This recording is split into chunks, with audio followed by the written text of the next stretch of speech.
Voilà, pour ceux qui ne connaîtraient pas, donc c'est ce livre-là, Collision. On le voit à l'endroit ou à l'envers de l'autre côté? Toi, tu le vois à l'endroit? Je le vois pas encore. Il y a un décalage. Ah ouais, il y a un décalage, ouais. Non, Donc nous, on c'est voit l'envers. à l'envers, bon, c'est pas grave. Enfin bref, c'est Collision, ça s'appelle. Ça vient de sortir le 11 février 2021 aux éditions Ring, donc. Et c'est un livre qui porte sur 10 collisions, 10 grands crashs de personnalités. Donc j'ai préparé un petit plan qui vaut ce qu'il vaut, mais de toute façon, au fur et à mesure, je répondrai éventuellement aux questions qui pourront se poser. En voiture, Simone. C'est parti, Simone. C'est parti. Voilà, je voulais vous proposer éventuellement, vous expliquer un petit peu la genèse de ce livre, comment il est né. Alors des fois, sur certains bouquins, on a une idée dès le départ, et puis on se dit, bon bah voilà, ça y est, je sais exactement, Anatomie du fait divers, par exemple, je savais exactement mon sujet. C'était vraiment décortiquer l'histoire du fait divers depuis ses origines, et puis raconter un petit peu quelles étaient les implications dans la société actuelle, avec les fake news, etc. Bon voilà, là c'était un sujet vraiment hyper cadré. Là, ça n'a pas été le cas, pas tout de suite du moins. Je suis parti sur une idée... comme ceux qui me connaissent un petit peu ont pu remarquer que de temps en temps je m'intéressais à la voiture, pour ne pas dire tout le temps. Sur les salons, même il y a mon petit iPhone et puis je suis les courses quand il y a vraiment des courses importantes, tout en dédicaçant. Je regarde d'un œil et je dédicace de l'autre. Et donc voilà, je voulais faire un bouquin sur des pilotes qui s'étaient crashés en voiture. Là, il y en a pléthore, bien sûr. Il y a à peu près 100 pilotes, que j'avais comme ça listés. Alors vous avez des gens comme Jim Clark, Ronnie Peterson, Gilles Villeneuve, Ratzenberger qui s'est crashé pratiquement juste avant Ayrton Senna, Jules Bianchi plus récemment en 2015, ou encore Antoine Hubert malheureusement en 2019, donc c'est vraiment récent. Et il y avait comme ça une possibilité de couverture depuis les origines pratiquement de la course automobile.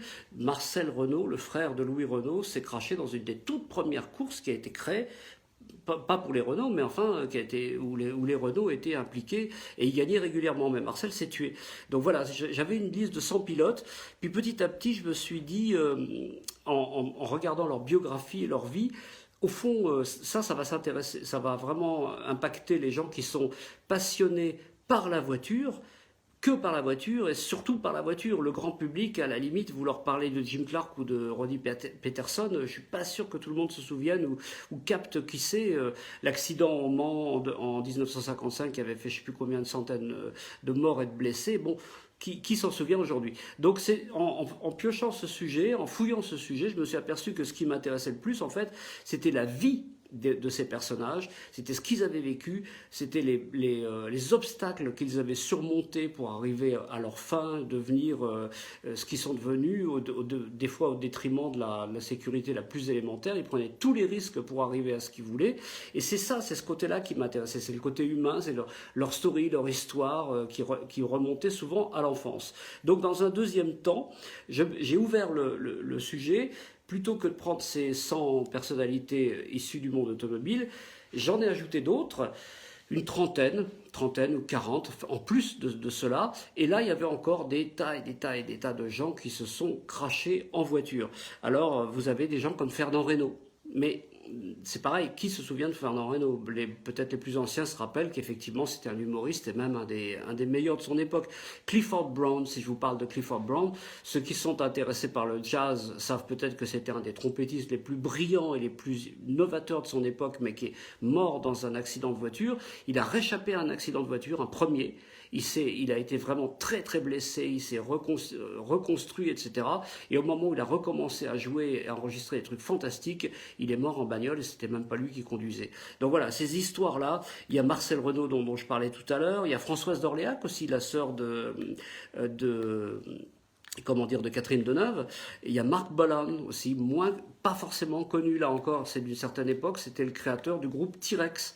Mais voilà, tous ces personnages un petit peu, pas secondaires, mais disons qu'on connaît un petit peu moins, j'en avais comme ça une liste de 30, 40, 50, je sais plus.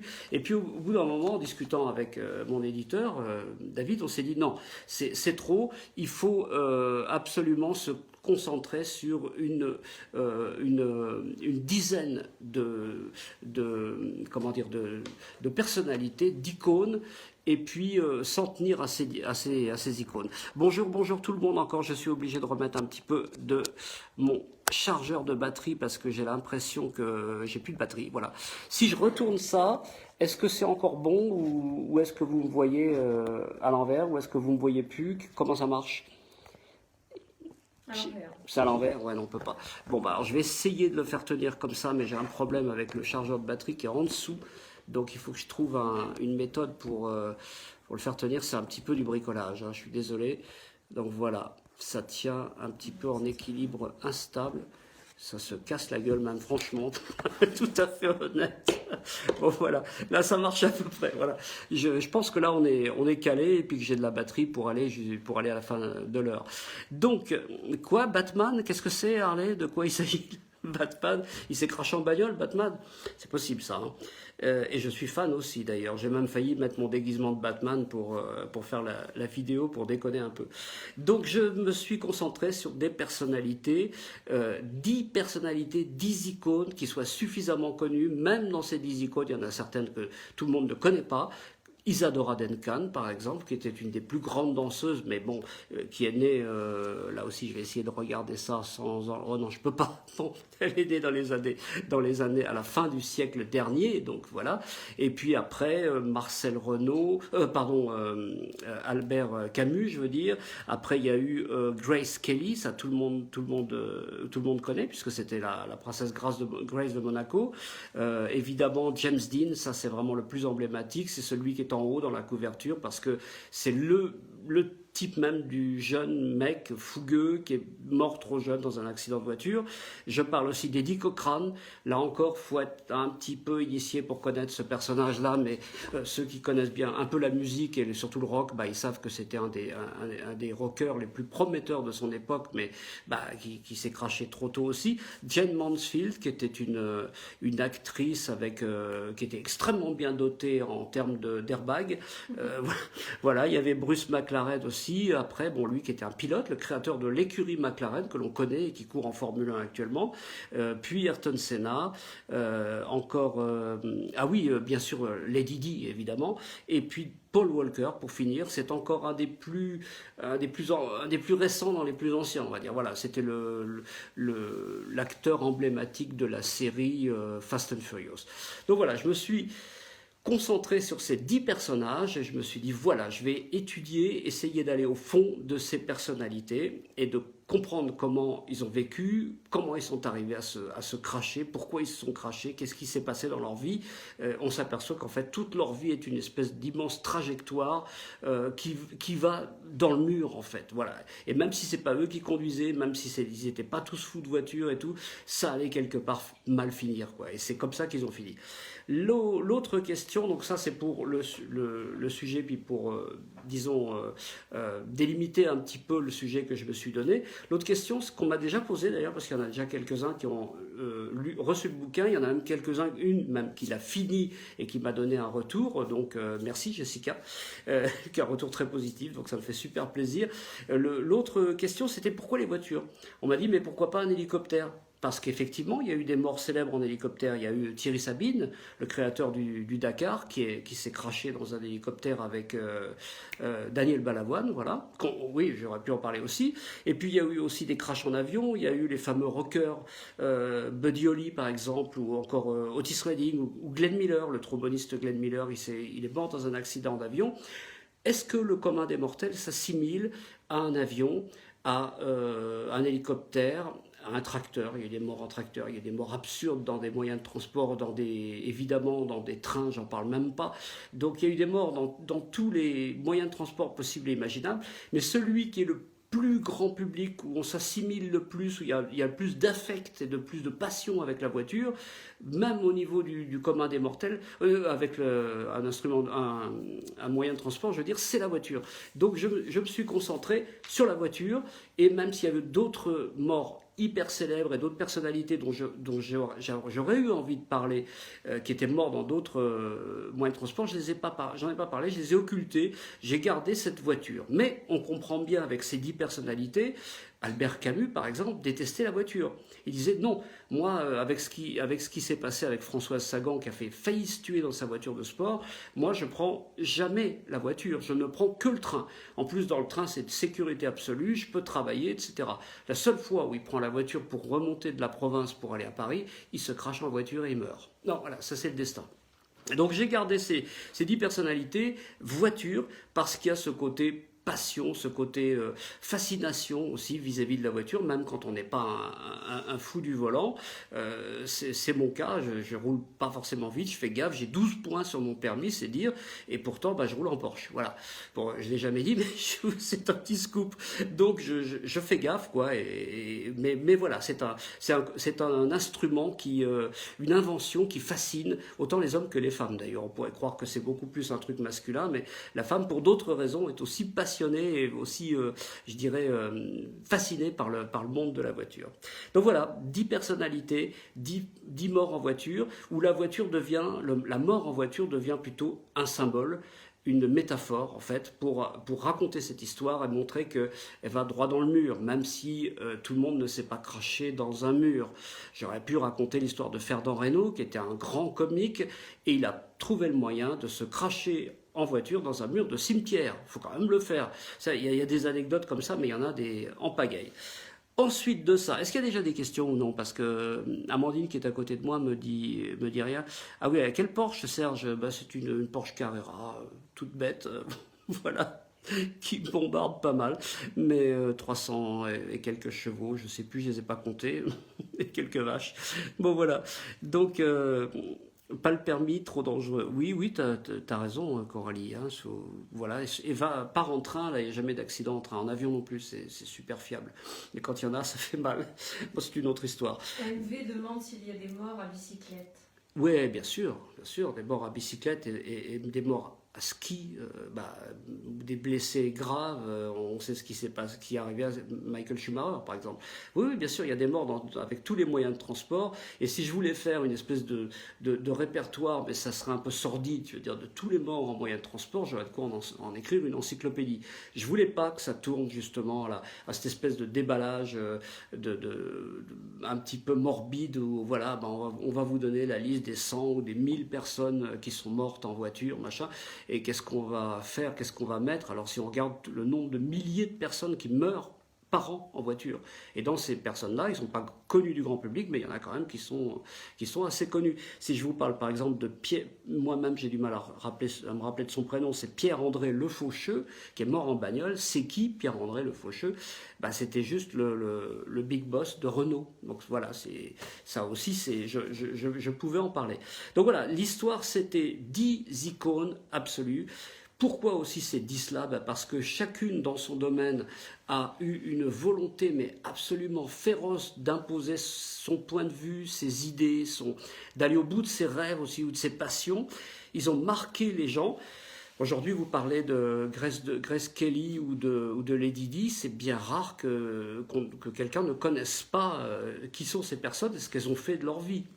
Donc voilà, ils sont allés au bout de leur passion, et ils sont quelque part aussi des témoins d'une époque qui n'existe plus. On n'a plus ces grandes icônes, ces grandes images, ces grandes vedettes qui vraiment qui nous fascinent, qui ont une volonté, qui ont surmonté des obstacles monstrueux et qui sont quand même arrivés à faire ce qu'ils avaient envie de faire, souvent avec des moyens dérisoires ou même pas de moyens du tout. C'est le cas de Bruce McLaren, par exemple, pour ne citer que lui. Donc voilà, je m'en suis tenu à ces 10 personnalités, et le bouquin dans sa globalité, bien sûr, révèle des tas de choses sur ces biographies de ces 10 individus. On les connaît mal, ou du moins on les connaît par le prisme des journaux à sensation, de la télévision, des films qui ont été faits dessus, etc. Mais c'est souvent très édulcoré, très fleur bleue, ou alors on va chercher vraiment des trucs sordides mais qui sont complètement hors sujet. Les théories de la comment on appelle ça, les théories du complot, pardon, elles fleurissent sur tous ces personnages. J'en parle même à la fin du bouquin, il faut quand même en parler, mais c'est pas ça qui m'intéressait, c'était plus leur volonté, leur passion, c'est une époque digne de courage, c'est des modèles. Donc c'est ça aussi la philosophie de ce bouquin, montrer des modèles, et puis se les prendre en modèle aussi, essayer de vivre peut-être pas comme eux, parce qu'il y en a eu qui s'étaient quand même pas mal destroy, mais au moins de s'inspirer de cette volonté, ce courage, etc.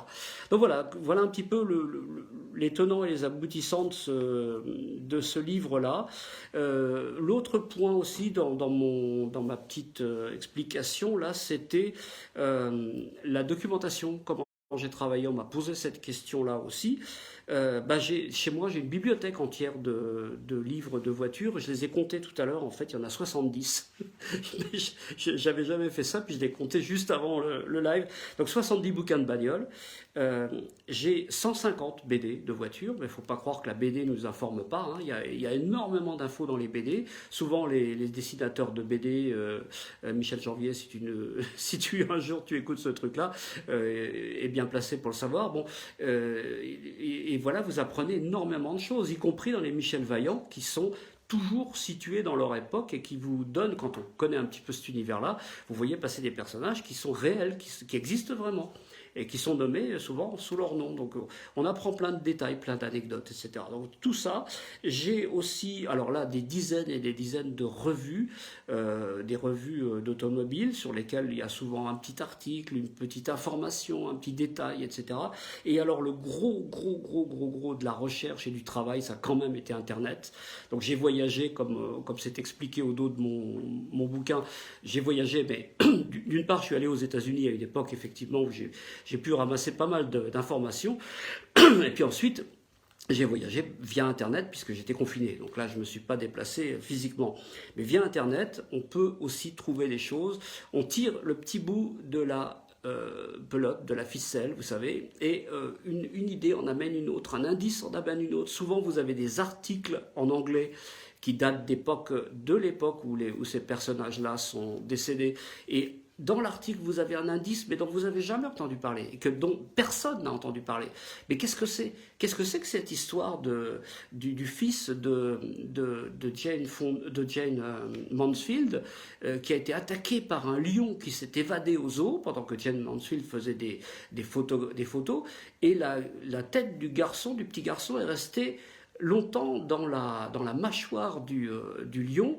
Il est tombé dans les pommes, il a perdu du sang, etc. Enfin, une histoire incroyable, quoi. Et la mère était là, à côté, et puis, on imagine un petit peu la mise en scène et la dramaturgie du truc. Mais ça, c'est un détail parmi des milliers d'autres, mais qui explique, chaque petit détail agrégé aux autres, explique la façon dont ces personnes se sont construites, dans un premier temps, et détruites dans un deuxième, puisque c'était un petit peu ça aussi, la chute, si j'ose dire, dans tous les sens du terme, de ces vies-là. Donc voilà, je me suis appuyé sur énormément de documentation, et bien sûr aussi les biographies de ces personnages qui ont été écrites par des confrères, quelquefois très anciennes, des autobiographies. Par exemple, Isadora Duncan a écrit son autobiographie, ça il faut la lire, évidemment, je l'ai épluchée. Il y a aussi des indices qu'elle ne développe pas, mais qu'on trouve après dans des journaux, etc. Donc c'est cette masse d'informations qu'il faut digérer, donc 10 fois, parce que évidemment ce sont 10 univers différents, même si par moments ils se recoupent et qu'on s'aperçoit qu'effectivement, par exemple, Lady Di a demandé à la reine d'aller à l'enterrement de Grace Kelly. Il faut le faire quand même. Elle s'était rencontrée, s'était vue une fois, elle a demandé d'y aller, et les deux sont mortes en voiture. Voilà, donc il y a des jonctions, il y a des recoupements entre ces personnages. Eddie Cochrane, qui est mort en voiture, tournait dans un film de Jane Mansfield, qui est morte en voiture. Donc il y a des connexions entre ces personnages, ça fait partie aussi des collisions que je décris de manière assez détaillée dans ce bouquin. Donc voilà, j'ai quand même déjà donné pas mal d'infos, heureusement. Il y avait des questions là. Des questions, ouais. Une question de Sandrine Durocha. Ouais. Quelle histoire de crash t'a le plus ému dans ton écriture? L'histoire de crash qui m'a le plus ému et le plus vraiment bouleversé, j'étais à la limite en train de chialer en le découvrant et en l'écrivant, c'est l'histoire d'Isadora Duncan, mais c'est pas son histoire. C'est pas quand elle s'est tuée, elle, parce qu'elle a eu une écharpe qui s'est entourée autour de son cou, qui l'a étranglée, qui s'est entourée autour de l'essieu arrière de sa voiture, qui l'a étranglée, et elle est morte comme ça. Mais bien des années avant. Elle était en train de festoyer chez elle. Et puis, ses enfants étaient partis avec la nounou en voiture, dans une Renault, justement. Et le chauffeur a eu, à l'époque, il n'y avait pas vraiment beaucoup de règles pour la conduite. Hein. C'était un petit peu anarchique dans Paris. C'était en 1900 et quelques. Le chauffeur a eu quelqu'un qui lui a coupé la route. Donc, il a été obligé de piler. Il s'est arrêté. Et la voiture a calé. Donc il est descendu de la voiture, il a remis la voiture en route, il y avait les enfants et la nounou, c'est deux petits-enfants, 3 ans et 5 ans, quelque chose comme ça, et la nounou qui était dans la voiture, il a remis à la manivelle, il a remis la voiture en route, la voiture, le moteur est reparti, mais la voiture aussi, mais il avait oublié de mettre le frein à main. Donc il a crié dans tous les sens à la nounou, tirez sur le frein à main, tirez sur le frein à main. L'autre n'avait pas la moindre idée de ce que pouvait être le frein à main, ni où il pouvait se situer. La voiture est descendue vers la Seine, elle s'est enfoncée dans l'eau et les 2 enfants sont morts noyés avec la nounou dans l'eau et dans ce truc-là.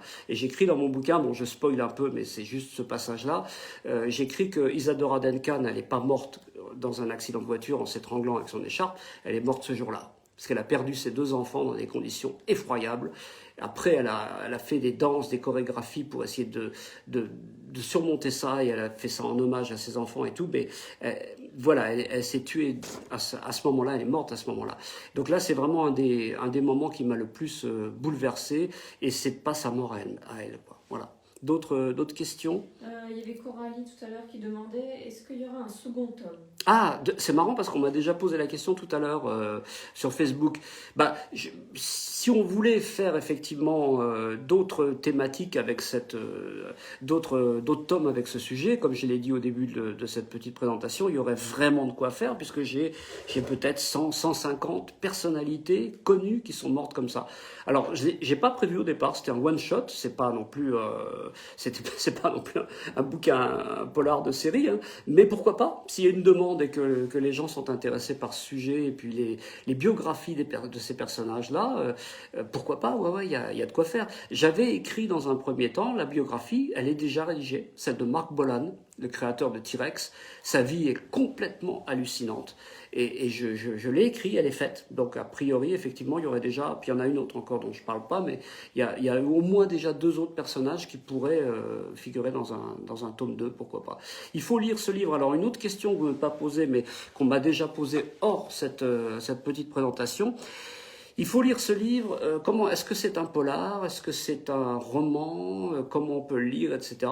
Pour moi, je présenterai ça comme un document déjà, parce qu'il y a énormément d'informations que vous allez trouver nulle part, je peux vous l'assurer. Je les ai découvertes moi-même en travaillant là-dessus. Et il faut lire ça comme un roman noir. Toutes ces biographies-là, ce sont des biographies noires de ces personnages-là. Donc pour moi, c'est un roman noir. Je m'aperçois qu'on voit à peine ma tête et qu'il y a un gros...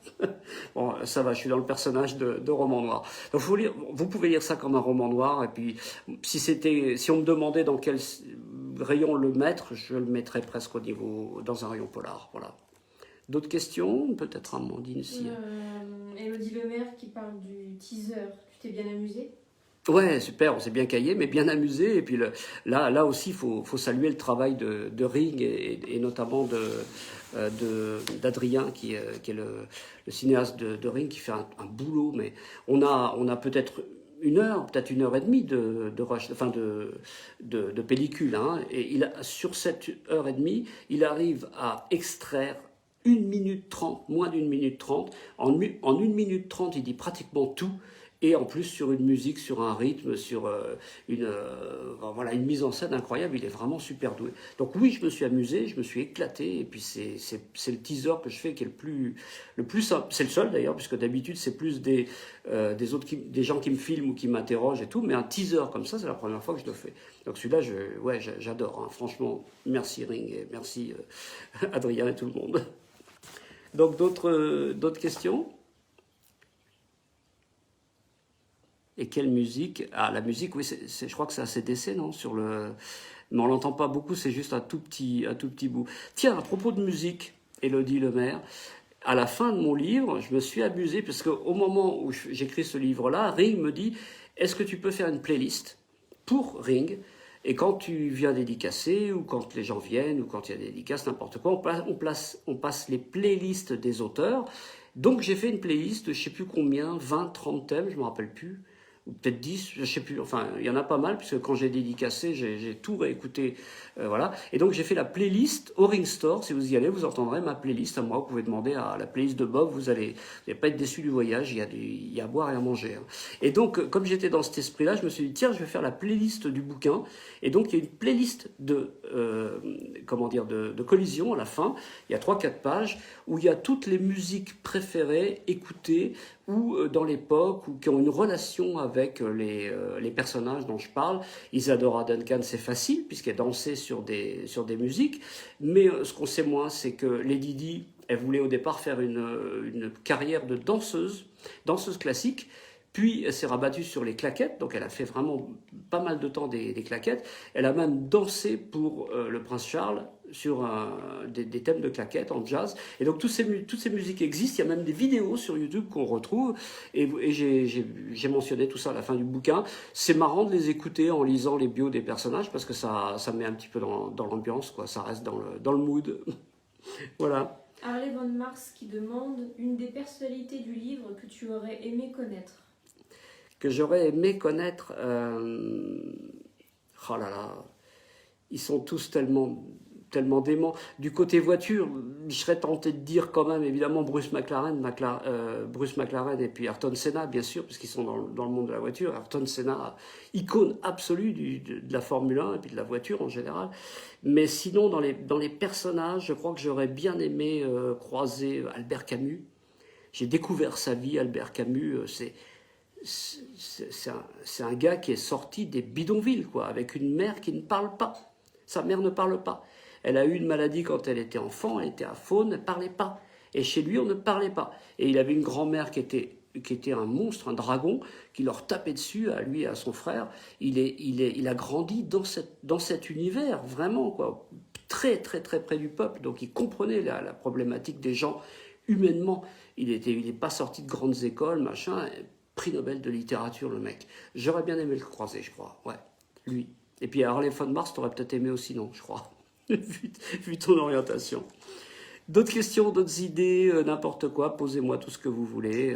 Élodie Lemaire qui demande s'il y a des dates de salon, de dédicaces. Oui, alors, ouais, ça c'est un problème, parce que depuis vendredi ou de la semaine dernière, ou lundi de cette semaine, je sais plus, j'ai eu 10 propositions. Tout confondu, hein, BD comme polar, etc. Alors oui, j'ai des dates, et le problème c'est que sur ces 10 propositions, il y a déjà 3 doublons. Donc vous pouvez en enlever 3, quoi. Donc oui, je vais avoir des dates, et je vais tirailler, comme toujours, parce que j'ai aussi le reste de mon travail qui est sur Tintin, sur RG, où je fais beaucoup de salons de la BD, festival de BD. Donc qu'est-ce que je vais faire quand je vais avoir un énorme salon festival de BD et un salon du polar qui est super sympa, mais peut-être plus modeste, quoi. Qu'est-ce que je vais faire? Donc je sais pas. Mais il va y avoir, oui. À partir de septembre, ça a l'air de s'affoler. Non, même à partir de juillet, je peux pas vous dire quoi pour l'instant, c'est un peu pas officialisé, mais oui, il y aura des dédicaces, et là je serai libre, je serai là, voilà. Et au bord de l'eau, et donc ça va être sympa. D'autres questions? Alors, croiser, mais si tu étais. Non? Oui, quel personnage tu aurais aimé être? Ah, que j'aurais aimé être. Alors là, il faut que je revoie. Jane Mansfield, c'est délicat. Lady Di, c'est embêtant aussi. Grace Kelly, bon voilà. Isadora Duncan, danseuse. Donc ça, on élimine quelques-uns. Je sais pas, moi. Peut-être Eddie Cochrane, parce que quand même j'ai fait de la musique pendant pas mal de temps. C'était à une époque où on créait de la musique, on inventait quelque chose. C'est pas les désastres, la plongée dans les abîmes que l'on connaît depuis les années 80-90 là. Voilà, c'était l'époque des créateurs, des inventeurs, des gens qui innovaient, qui créaient, qui savaient jouer de leur instrument déjà à la base. Donc j'aurais peut-être aimé, ouais, pourquoi pas Eddie Cochrane. Mais là j'ai déjà les chevilles qui ont explosé. Sophie Mancel qui demande Quel destin t'a le plus étonné dans ces tragédies? Le destin qui m'a le plus étonné, Albert Camus. Albert Camus, incroyable. Franchement, lisez-le. Déjà, j'ai découvert des tonnes de trucs. J'ai halluciné, quoi. Sandrine qui me demande si je suis passionné de jazz. Bah, j'ai pratiqué ça pendant une trentaine d'années. Donc voilà, ça donne. Et puis j'ai travaillé sur TSF Jazz aussi. J'ai été animateur et producteur d'une émission qui s'appelait Jazz Live, où j'ai eu la chance de travailler avec une équipe absolument fabuleuse. Et tous les soirs de la semaine, je diffusais un concert en live. Et j'ai eu en face de moi des personnalités du monde du jazz que j'ai interrogées, que j'ai interviewées en anglais. Et je peux vous assurer que j'en menais pas large parce que c'était des icônes, et ça l'est toujours d'ailleurs. Allez, on va dire Herbie Hancock. Et là, je peux vous dire que le Bob Garcia en face, il n'est pas frais. Oui, oui, passionné de jazz, guitariste, banjoiste, contrebassiste, voilà. Harley von Mars, quelle voiture accidentée est ta préférée dans Collision parmi toutes ces... Les Porsche, peut-être que la Porsche de James Dean était pas mal. C'était une 550 Spider, un petit monstre, qui lui a été vendu par un autre acteur qui était zut, le nom m'échappe actuellement, ça va revenir dans la conversation. Et l'autre acteur en question lui avait dit, attention, ne faites pas de course avec ce bolide-là parce que c'est hyper dangereux, quoi. Elle est imprévisible, elle est nerveuse, il faut la maîtriser et tout. Et James Dean s'est dit, peut-être qu'il a raison, finalement, je vais faire la route pour aller jusqu'à Salinas. Il avait une route de Los Angeles jusqu'à Salinas, de Hollywood jusqu'à Salinas, où il y avait une course automobile. Je vais faire la route en voiture pour la maîtriser. Donc il a fait des accélérations, il a ralenti. C'est ce que je raconte dans le teaser d'ailleurs. Et puis à un moment donné, il roulait pas aussi vite qu'on voudrait bien le croire, mais enfin, quand même, le compteur était bloqué à 160 ou 170. Et là, il y a un mec qui débouche sur sa droite, qui lui coupe la route et qui tourne devant lui, quoi. Donc, il donne un coup de volant, ça lui échappe, il meurt, etc. Petit détail que j'ai pas raconté dans le livre, ou du moins j'ai donné le nom, mais j'ai pas donné le gag, si on peut dire, qui va avec, c'est que le mec en question s'appelle Turnipseed. Turnipseed. T-U-R-N-U-P, Turn Up Seed, S-E-E-D. Et c'est l'anagramme parfait de U-Turn Speed. Donc le gars, il a tourné rapidement devant lui, il l'a tué. Et la réputation de ce gars pendant des années, Turn Up Speed, ça a été le gars qui a tué James Dean. Alors, pour vivre avec ça, c'est pas facile. Donc oui, peut-être la Porsche. Et puis aussi la dernière, c'est aussi encore une Porsche, c'est une Carrera GT de 2005, celle avec laquelle malheureusement Paul Walker s'est tué. Il n'était pas au volant, c'était un pilote professionnel qui conduisait, sauf que quand vous rentrez dans une agglomération limitée à 70 km/h et que vous rentrez à 170, il n'y a pas de miracle. Pour continuer sur James Dean, Harley von Mars demande si tu as entendu parler de la malédiction des pièces de la voiture de James Dean après l'accident.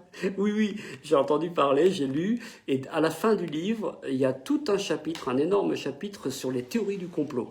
James Dean, c'est incroyable. Oui, James Dean, mais pas que James Dean. Tous ont eu des théories du complot, tous ont eu des histoires hallucinantes sur des interprétations de leur mort, avec des auteurs super sérieux qui ont fait des recherches et tout, et qui ont déduit quand même que Albert Camus il a été tué par le KGB, hein, ça rigole pas. Donc le KGB s'est démerdé pour lui dégonfler un tout petit peu la roue arrière droite de Gallimard, qui conduisait sa Facel Vega, et c'est parce que le KGB avait dégonflé la roue arrière droite de Gallimard que Albert Camus s'est tué. Oui, ça se tient, hein, c'est logique. Les mecs, ils font des livres entiers avec ça, et ils y croient dur comme fer. Donc oui, sur les théories du complot, sur tous ces personnages, il y en a eu. James Dean n'est pas mort, bien sûr, pas plus qu'Elvis Presley, pas plus que Hitler non plus. Hein. Tous ces gens-là, on ne sait pas quel âge ils ont, mais bon, ils sont quelque part, ils se sont refait une santé, ils se sont refait une beauté et tout. Ils ont pris le pognon qu'ils ont gagné avec leur film, et puis ils se sont mis tranquillement dans une île, ou à droite, à gauche, et puis ils vivent tranquillement. Mais ça veut dire quelque chose, ça raconte quelque chose, ces histoires de théorie du complot. Pourquoi les gens ont tellement besoin d'imaginer ça? S'ils veulent pas que leurs icônes meurent, ils veulent pas imaginer que des icônes comme Presley, comme, je parle pas d'Hitler là, comme icône c'est moyen, mais Presley, voilà, James Dean ou je ne sais qui, ils sont pas morts, ils veulent pas qu'ils soient morts. Donc à partir de là, on échafaude les pires théories pour essayer de montrer ou de croire, de continuer à vouloir croire qu'ils sont vivants. Donc c'est pas si méchant que ça, hein, ça a un sens, ça a une fonction, je dirais. Quel est pour toi le destin le plus triste? Le destin le plus triste, c'est encore une fois, c'est ce que je disais tout à l'heure, c'est celui d'Isadora Duncan. Elle était super belle. Elle a inventé la danse moderne. On peut dire que c'est précurseur, la précurseure de la danse moderne. À l'époque où on dansait, on était complètement serré dans des tutus avec des chaussures qui martyrisaient les pieds, etc. Elle dansait pieds nus, entièrement nue sous des voiles. Alors, on pouvait se rincer l'œil, hein, parce qu'elle était vraiment franchement bien foutue, et elle le savait, mais elle en jouait aussi, mais c'était un personnage comme ça, éthéré, qui a inventé une danse qui n'existait pas. Donc elle a tout créé, elle avait tout pour réussir, elle a gagné des millions, elle s'est mariée avec un millionnaire c'est l'héritier des machines Singer, qui était richissime, mais richissime, il était incapable de donner la liste de ses biens, de tout ce qu'il possédait, et elle a épousé l'héritier Singer, Isadora Duncan. Elle n'était pas d'une grande fidélité. Hein. Elle était un petit peu mixte aussi, voilà, elle ne détestait pas les filles. Alors, tout ça, je raconte, et puis je raconte comment ça s'est passé, etc. Laurine demande comment tu as ciblé les personnes sur qui tu allais écrire. Pour moi, c'est les 10 plus emblématiques. J'en ai parlé, bien sûr, je n'ai pas fait ça tout seul dans mon coin, j'en ai parlé avec mon éditeur, je lui ai transmis une liste de, je sais plus, il y en avait 20 ou 30 peut-être au départ, et puis il a dit oui, ça non, ça, je ne sais pas qui c'est. Alors, mon grand étonnement, Marc Bola n'est pas connu. Donc je suis un peu tombé des nues, quoi. Mais c'est comme si on disait que personne connaît Elton John, quoi. C'est juste le créateur du rock glamour, le créateur de T-Rex, du groupe T-Rex. Bon, alors donc je l'ai viré, mais j'ai écrit sa bio quand même, peut-être pour un autre bouquin plus tard. Donc j'ai choisi les plus iconiques, les plus connus, les plus médiatisés, et j'ai pas été déçu parce qu'en piochant ces biographies, j'ai trouvé des trucs, mais je vous dis à tomber, quoi. C'est hallucinant. Encore des questions? Nous non plus, on ne voit pas le temps passer. Merci Nat. Avec Colette. Avec Colette? Ça doit faire référence à un truc que tu as dit. Colette, l'écrivain? Non, je ne sais pas. Ah oui, le destin le plus drôle. Le destin le plus drôle? C'est ça. Jane Mansfield. Jane Mansfield, elle était, comment dire, elle était d'auteur d'airbag, même si on peut appeler ça différemment. Mais elle n'avait pas froid aux yeux. Et elle expliquait à tout le monde que si elle jouissait pas une fois par jour, ça n'allait pas. Mais elle disait ça à la radio, à la télé, on était quand même en 1900, quand elle disait ça, c'était au début de sa carrière, on était en 1950 et quelques. Alors vous imaginez un petit peu ce que ça faisait dans l'esprit des gens. Et donc elle agissait en fonction de ce qu'elle disait. Donc elle était un peu nymphomane, un peu particulière, un petit peu fantasque. Elle avait une maison rose où elle peignait ses chiens en rose carrément. En rose, elle avait une Cadillac rose, etc. Elle baignait dans le rose. Et elle a épousé Monsieur Univers, qui était carrément son mari, tout en le trompant évidemment abondamment, etc. C'est un personnage avec des sorties, avec de l'humour vraiment super drôle, avec un sens de la répartie.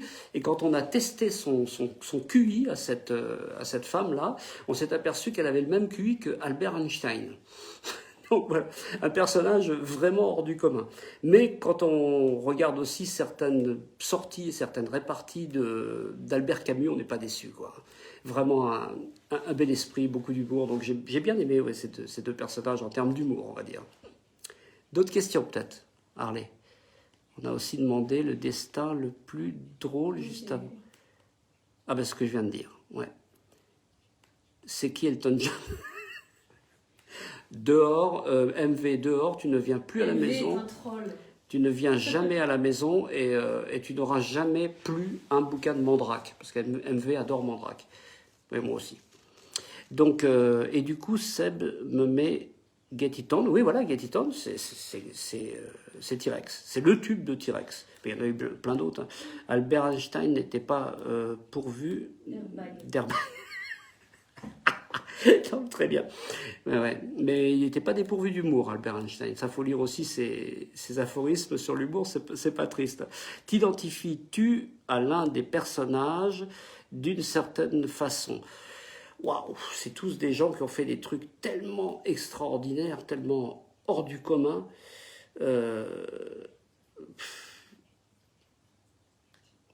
Peut-être en termes humains, mais alors là, c'est pas le physique de la personne évidemment. Ça serait Diana, pardon, pas Diana justement. Comment elle s'appelle l'autre princesse là, Grace Kelly. Grace Kelly, le petit, comment dire, la petite araignée de la famille, le vilain petit canard. C'était une famille de... Le père était champion olympique, triple champion olympique d'Aveyron. Donc il avait une très très très haute opinion du sport. Ses enfants marchaient à la baguette, au sport, etc. Il a voulu que son fils devienne champion d'Aveyron, lui aussi, et gagne des médailles olympiques. Triple médaillé d'or, le mec, le père.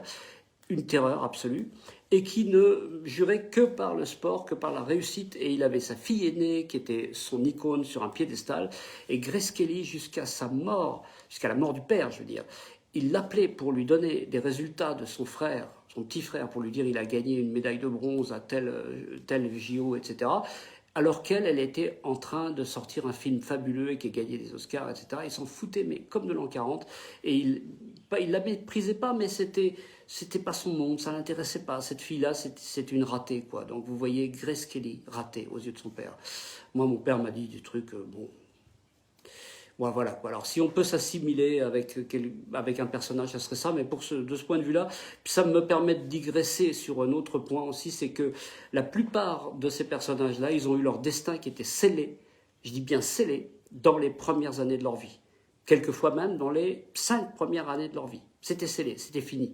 Donc quand on relit toute la trajectoire de ces personnages, ils ne fonctionnent que par rapport à ce qui leur est arrivé. Diane Mansfield aussi. Hein. Et tous, voilà, Diane Mansfield qui a perdu son père, alors que son père n'était pas beaucoup là, pas très présent, elle adorait son père, elle voulait faire une balade avec lui. Ils partent en voiture, il vient d'acheter une voiture neuve, je spoil un petit peu, désolé, et il se tue dans la voiture. Diane Mansfield se tue dans la voiture avec ses enfants arrière, alors qu'elle, quand elle était enfant, elle était dans la voiture, à l'arrière de la voiture que conduisait son père.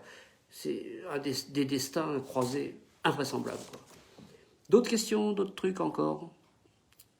Élodie, les airbags naturels provoquent un autre type de collision. Laurine, quel destin a été le plus difficile à retracer? Le plus difficile, je dirais peut-être... pour le plus difficile, peut-être Paul Walker. Paul Walker, un personnage trop lisse pour être honnête. Et donc, comme il y a très peu, et puis trop récent aussi, parce qu'il est mort en 2013, il n'y a pas longtemps, donc il y a peu de choses qui ont été écrites sur Paul Walker, et il y a des choses que j'ai même pas écrites parce que j'avais pas envie de les écrire, quoi. Voilà, même si je pense avoir compris 2 ou 3 trucs sur lui, j'ai pas voulu les écrire. Mais celui-là était pas si facile. Et bien, il clôture le livre. Alors après, évidemment, vous allez peut-être, par intérêt personnel, vous passionner plus pour l'un que pour l'autre. Hein. Les amateurs de bagnole vont peut-être effectivement mieux aimer l'histoire de McLaren et de Senna que l'histoire d'Isadora Duncan. Voilà, chacun son... Il y en a pour tout le monde, un petit peu, finalement, dans ce livre-là. Encore des questions? Sur quel destin as-tu eu le plus de plaisir à travailler? Le plus de plaisir, oh là là, un peu tous. Diana Spencer, Lady Di, c'est hallucinant, quoi, complètement hallucinant. Albert Camus, encore une fois. Ah, je dirais, ouais, entre Lady Di et Albert Camus, voilà. C'est deux personnages, on n'imagine pas par quoi ils sont passés. Lady Di qui a tout, c'est tout l'inverse d'Albert Camus d'ailleurs, hein, c'est le yin et le yang là. Il y en a un qui a tout, il y en a une qui a tout, qui est vraiment, elle fait ça, et puis l'argent pleut, et puis elle a tout ce qu'elle peut imaginer, sauf la seule chose qui lui manque, l'affection. La seule chose. Et quand vous lisez son histoire, l'histoire de ses parents, comment elle a été traitée, comment elle a grandi, comment elle a vécu, etc., le mariage avec Charles, comment ça s'est passé et tout, c'est invraisemblable. Et à l'autre bout de la chaîne, c'est Albert Camus qui, lui, n'avait rien, mais rien, quoi. Il vivait alors avec l'oncle, la mère, la grand-mère et les 2 enfants. Ils vivaient à 5 dans un tout petit appartement qui était limite un ghetto, quoi, la zone absolue. Ils n'avaient rien, ils n'avaient pas les chiottes sur le palier, pas d'électricité, enfin, l'horreur. Et il est devenu prix Nobel de littérature. Harley von Mars, si tu avais pu sauver l'un d'eux. Si j'avais pu, c'est une bonne question, ça, une bonne idée. Vous me posez des super questions auxquelles j'ai pas réfléchi, donc c'est tout l'intérêt du truc. J'aurais aimé sauver, pas elle, mais ses enfants, les enfants d'Isadora Duncan. Ils sont morts. Elle est morte le jour où ses enfants sont morts, en bas âge en plus. Et ça l'a tuée définitivement. Elle a continué sa carrière, elle a continué à travailler, etc. Donc c'est pas elle que j'aurais sauvée en tant que personne. Je lui aurais coupé son écharpe pour pas qu'elle meure vraiment, étranglée avec sa bagnole. J'aurais sauvé ces gamins. J'aurais plongé, c'est ce qui s'est passé.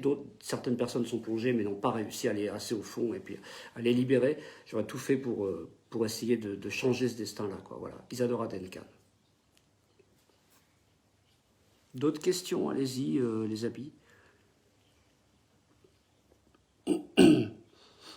C'est beau, oui, pour Isadora, oui, bien sûr. Quelle vie, hein, ça, mais franchement, il y avait un truc sur la théorie du complot. Oui, Élodie Lemaire disait faire le tri entre réalité, fake news et théorie du complot.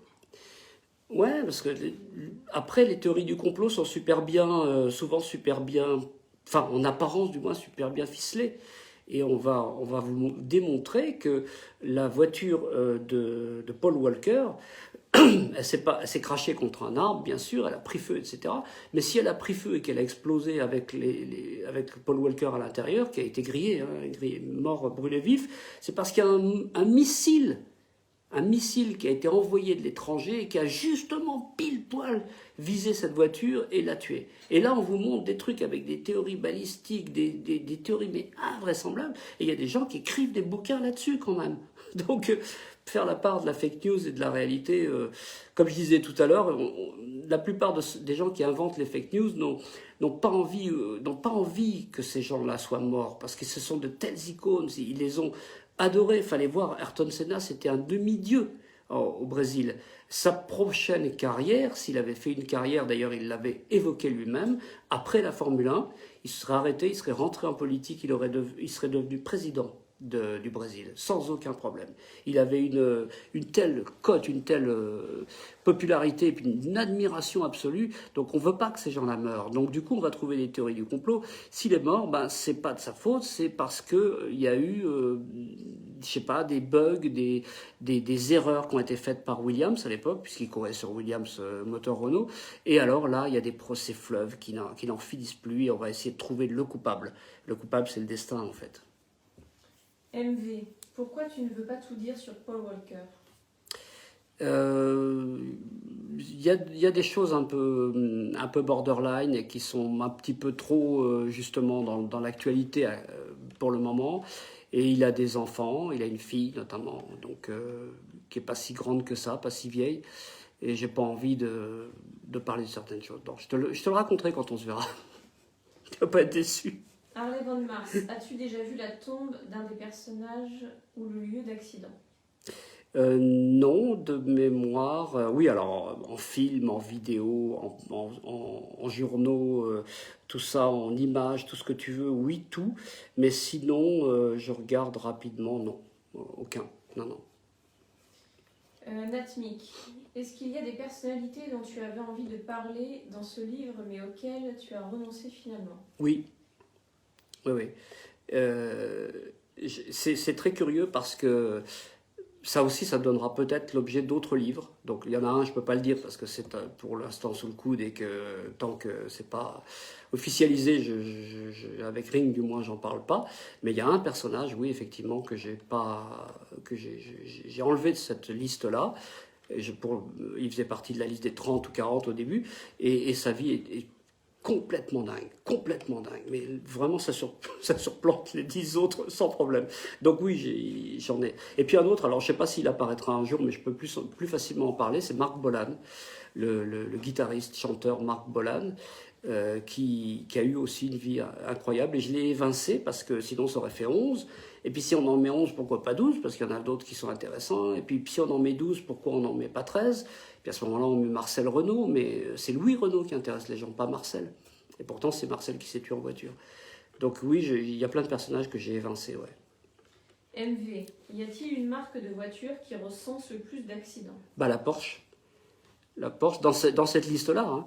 En général, ou dans cette liste-là, c'est la Porsche, puisque, comment dire, James Dean s'est tué avec une Porsche, une petite Porsche de course, et puis Paul Walker, le dernier, s'est tué aussi avec une Porsche, c'est une Porsche Carrera de 2005. Donc oui, c'est cette voiture-là, et c'est la voiture avec laquelle je roule. Alors, Et oui, donc pour enchaîner, Harley Mars, as-tu déjà eu un accident de voiture? ah ouais, sérieux, ouais. Bah oui, des fois, on prend ses rêves pour des réalités, on va un peu trop vite, on essaie de doubler là où il faut pas, ou voilà. Mais cela dit, les 3 gros accidents que j'ai eus, d'abord je m'en suis sorti, heureusement, et dans les trois cas, c'est un problème qui vient pas de moi, quoi. Voilà. Donc si quelqu'un te pile devant toi au moment d'arriver sur le périphérique, par exemple, pile, mais vraiment un coup sec, et tu sais pas pourquoi, tu es derrière, il y a une file de voitures derrière, là il y a 10 voitures qui sont plafonnent. Ou alors si quelqu'un accélère au moment où tu le doubles, vraiment alors que c'est quelqu'un qui se traînait dans une caisse incroyable, eh ben, tu te retrouves dans une situation où il faut se rabattre, mais il y a une voiture qui est arrivée derrière. Donc là, une fois, je me suis vraiment ramassé, planté. Et une autre fois, 50 km/h dans un virage sur du verglas, où là, tu maîtrises plus rien et tu pars dans le décor. D'autres questions? Ou c'est bon? Bout? C'est Séverine qui est là. En général, c'est Pour vrai. les marques de voitures. Ah, en général? Non, je sais pas. Je dirais que statistiquement, sans réfléchir, peut-être que c'est la voiture qui se vend le plus, qui a le plus d'accidents, sur un plan purement statistique. Après, non, j'en sais rien. Il faudrait regarder marque par marque. Mais il y a tellement de modèles différents dans une marque, ça ne veut pas dire grand-chose. Il faudrait plutôt regarder par gamme, par catégorie, et puis savoir, dans une catégorie donnée, celle qui a le plus d'accidents. Je ne sais pas. Franchement, je n'ai pas cette statistique-là. Encore d'autres questions, ou peut-être on arrive au bout, là, de toute façon, avec ces coupures à répétition, j'ai perdu 90% de l'audience, mais c'est pas grave. Donc, je vous rappelle, le bouquin, ça s'appelle Collision, au pluriel. C'est les collisions des vies de ces personnages, des obstacles qu'ils ont affrontés, qu'ils ont surmontés, et puis c'est la collision finale, celle qui l'emmène dans le mur, et qu'ils emmènent dans le mur et qui provoque leur mort. Donc, un bouquin un peu atypique, pas du tout dans le voyeurisme et dans le morbide, le sordide. J'ai pas voulu faire ça. D'ailleurs, juste la part de la mort de ces personnages, elle représente en général une page sur la totalité de la description de l'histoire de ces personnages. Mais leur mort, elle se joue pas au moment où ils meurent, elle se joue bien avant. C'est ça que j'ai voulu montrer aussi. Et encore une fois, c'est un livre un peu un hommage à une époque, à des personnalités, à des gens vraiment glorieux, des icônes absolues qui n'existent plus. Voilà, c'est ça aussi. Il y a un peu de nostalgie là-dedans, je le reconnais. Encore d'autres questions? Harley Mars qui demande la voiture de tes rêves. Ah, juste une petite, peut-être une petite Triumph TR3. Si un jour tu as un peu de thunes et que tu gagnes au loto, tu sais comment me faire plaisir. Ouais, une Triumph TR3, les anglaises d'une manière générale, je les adore. Hein. C'est une Austin LA, c'est des rêves ces voitures-là. D'autres petites questions? Il y avait Anne-Sophie, des proches des personnages ont-ils déjà lu le livre? Non, pourtant j'en connais, personnellement même. Donc, je ne sais pas comment ils vont réagir, je ne sais pas s'ils vont apprécier, pas apprécier. Grand mystère. Et puis, il y a certains points sur lesquels, comme je disais tout à l'heure, je n'ai pas voulu parler, parce que là, si effectivement, il qu'il y a des choses qui se disent pas, ou à un moment donné, où c'est trop tôt pour le dire, ou... et puis à un moment donné, on s'aperçoit, ah bah tiens, on savait ça. Ah oui, personne n'en a parlé. Merci à tous, merci ceux qui l'ont déjà eu. Bonne lecture. J'ai vraiment hâte d'avoir vos retours. J'en ai eu un qui est super positif et qui m'a fait énormément plaisir. C'est toujours quand on lance un bouquin, quel qu'il soit, que ce soit roman, essai, machin, on est dans l'angoisse de la première réaction où les gens vont vous dire j'ai adoré, est-ce que ça c'est vrai, est-ce que c'est toi qui l'as inventé, machin. Ça veut dire qu'ils ont vraiment accroché, quoi. Et là j'ai une seule réaction, mais bon, j'espère que je vais en avoir d'autres, et puis surtout qu'elles seront positives, quoi. Alors bon, en tout cas, voilà, je me suis fait plaisir. Si vous prenez autant de plaisir à le lire que j'en ai eu à l'écrire, ça devrait le faire, quoi. Voilà, je vous fais des gros bisous. Je vous souhaite une bonne soirée à tous. Merci pour ceux qui ont tenu le coup jusqu'au bout. Et puis désolé encore une fois pour les coupures.